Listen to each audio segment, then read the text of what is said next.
Okay, cool. Let's move into part 2 of this lesson series.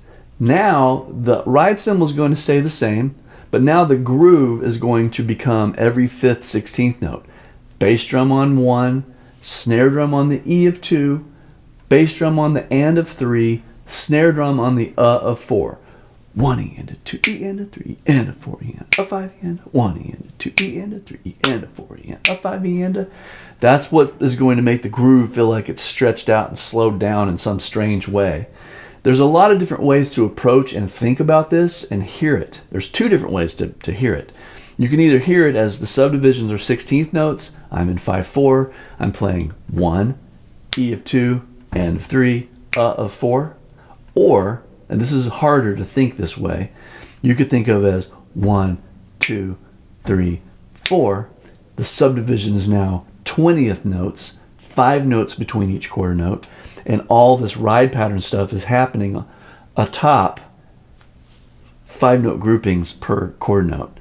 That's a lot harder to think of. So keep it in 5 in your mind and just think about the subdivision as 16th notes, and you're playing E and 1 E and All right, let's just do the groove by itself with nothing else, just to get used to playing that groove. No ride cymbal, no hi-hat. Okay, here we go.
Okay, that probably feels a little wonky, and it actually will come together and be a little more solid once you understand how it functions with the ride pattern.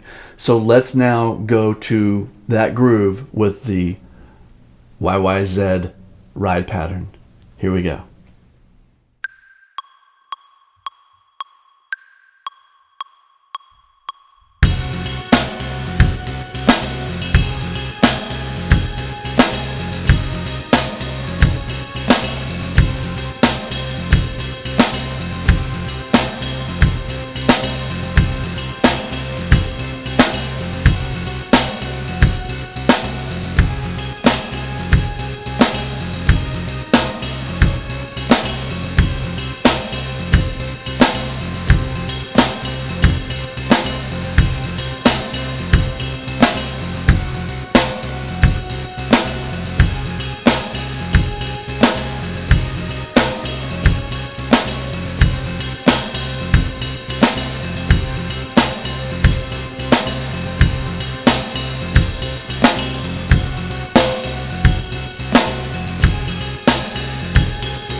Okay, you ready? We're going to do this whole process again with the left foot going through all the permutations with the new groove. We're still 6 measure long phrases, 4 repetitions, so it's a 24 measure long experience.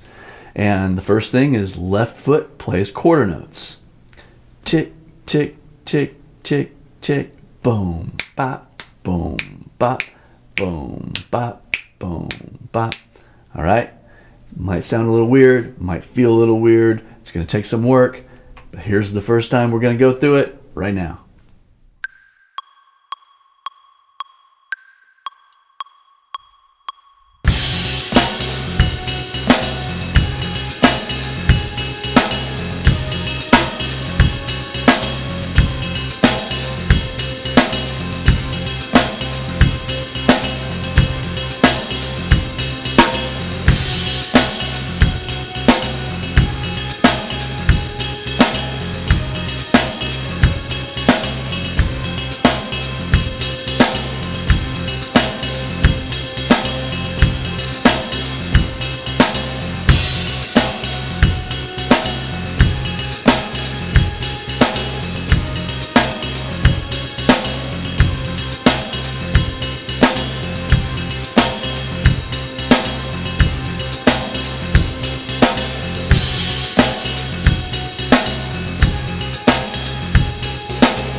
Okay, great.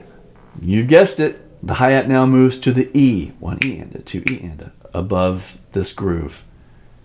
Ready? Here we go.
Excellent. Again, a little bit of a break, but not much of a break because of the new relationship. The and on the hi-hat, the way it functions with the fives in the kick and snare can still feel very foreign if you haven't done it a lot.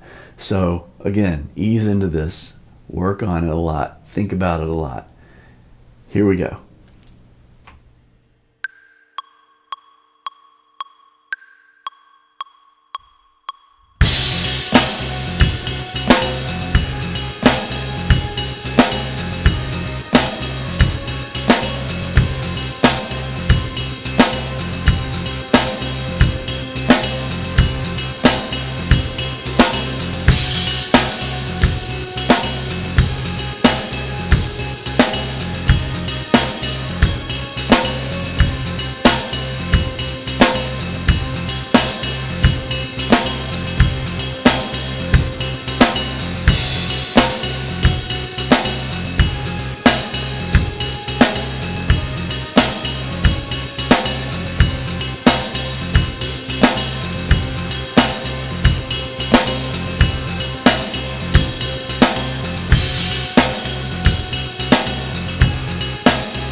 Okay, good. We're going to move the hi-hat to the And really, the downbeat, the E, the and the when you're playing over these 5-note groupings, they're all equally strange because they fall at weird places with the kick and snare. And your ear will develop eventually, and a lot of it has to do with just the way that you hear things. That makes it sound complex. Your body is a little bit further ahead probably than your mind, than your ears. So trust the coordination. You've done this coordination even just with the downbeats between the strangeness with your feet and hands. So here we are with the uhs. let it sink in. Let's do it.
Okay, good. This will feel like a little bit of a relief. We are going to go eighth notes on the hi-hat, and that's going to make things fall a little bit simpler on this grid.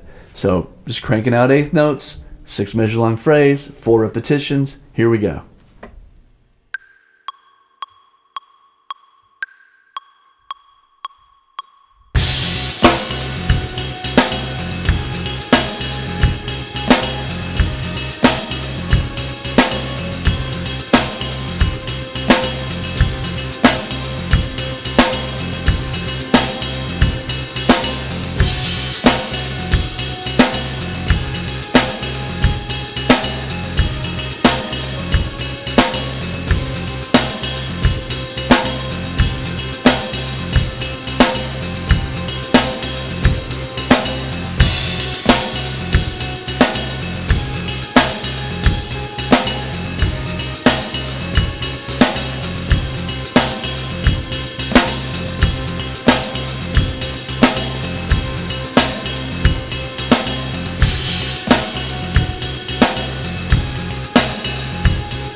Okay, good.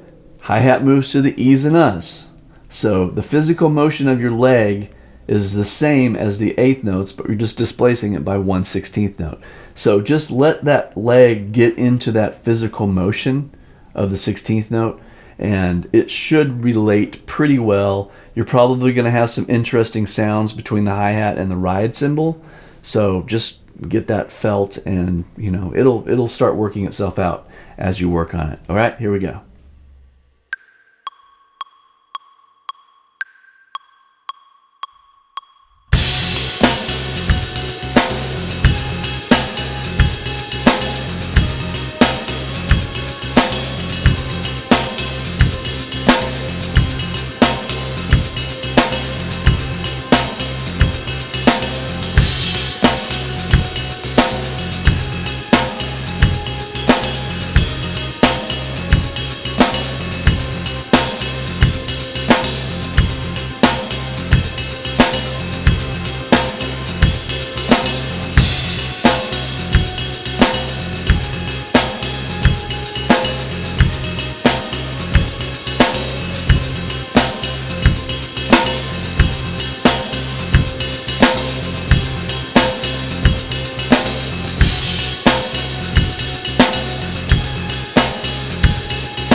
Okay, great. Now, this is kind of strange. This was actually the most challenging one for me to learn, which is the hi-hat on 2, 4, and 5, with the kick and snare doing its every 5th, 16th note thing. So the hi-hat's doing the backbeat from the other exercise, 1, 2, 3, 4, 5, while the kick and snare are going boom, tika, boom, tika. It's very strange, but once you get it, it really feels good. It's like my favorite one. It feels the coolest to me, and it sounds cool too. So the whole thing it's a really great feeling to have this one figured out. All right, good luck. Here we go.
All right, now we go to unison because the left foot is playing every 5th, 16th note right along with the kick and snare. The weird thing is, just adding that extra little high-end sound to the kick and snare is going to make you feel more like you're in this other time, this other pulse. It just reinforces it enough that makes you feel like you've slowed down, and all of a sudden this is almost on autopilot because the relationship stretches out in your mind a little bit, and you might start, if you start thinking about it, it might feel more like you're playing 20th notes here and playing that pattern on top of a 20 note grid instead of 16th notes and playing the pattern as 16th notes. So just check it out, experience it. Physically it's not that challenging, but mentally it is. So this is another interesting experience. All right, here we do it. Let's do it. Here we go. Wow.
Okay, finally, the most twisted sounding one and the weirdest one to play is the dotted eighth notes here, the 5-note groupings here, and the ride pattern.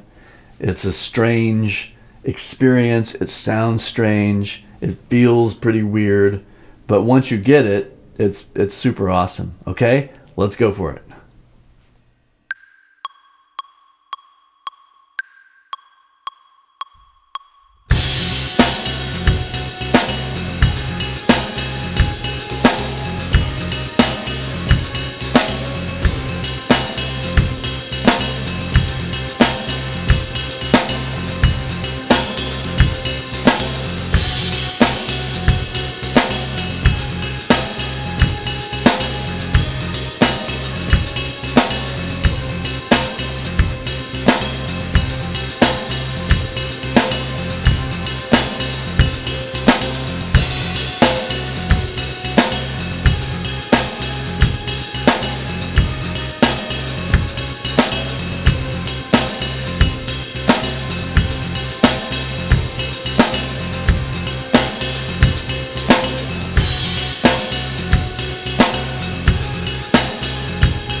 Okay, great. So now that you have all those parts, we do the performance, which is a 6 measure long phrase of downbeats, a 6 measure long phrase of E's, ands, uhs, all the eighth notes, E's and uhs, 2, 4, 5, every 5th, 16th note, and dotted eighth notes. So you play a 6 measure long phrase of each permutation in a row. That's the performance of part 1 and part 2.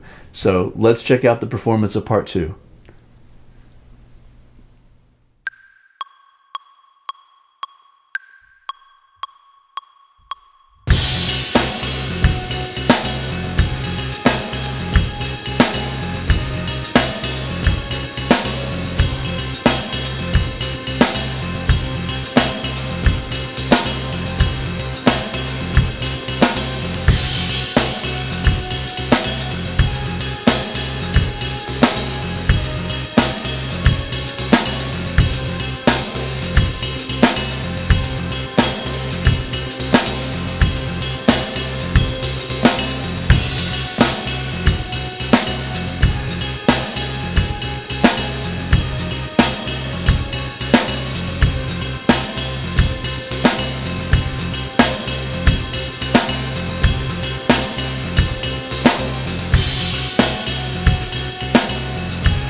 Okay, that is the YYZ tribute drum mantra exercise.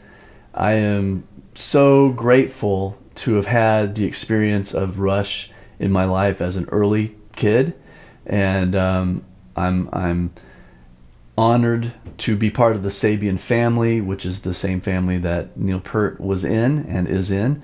And I just I thank the drumming community for being so strong and so positive and so inspiring in this kind of time of mourning where we lost a great drummer who has given us such an amazing gift of a body of work that, I mean, if you want to go down the Neil Peart rabbit hole, there is plenty. There is too much to check out. The records, the interviews, the videos, the instructional videos, the interviews. I mean, there's so many amazing things to dive into to get to know this person a little bit better. So thank you so much for taking the time to watch this video. I wish you the best on learning these exercises. If you can get this stuff down, please let me know, because I really enjoyed creating it. It was a very inspiring thing for me to go to tackle, and it's a lot of fun to learn all this stuff, and I hope that you give it a good shot and can get it together as well. It would be so much fun to play these with other people. So good luck. Thank you so much. Take care. Talk to you soon.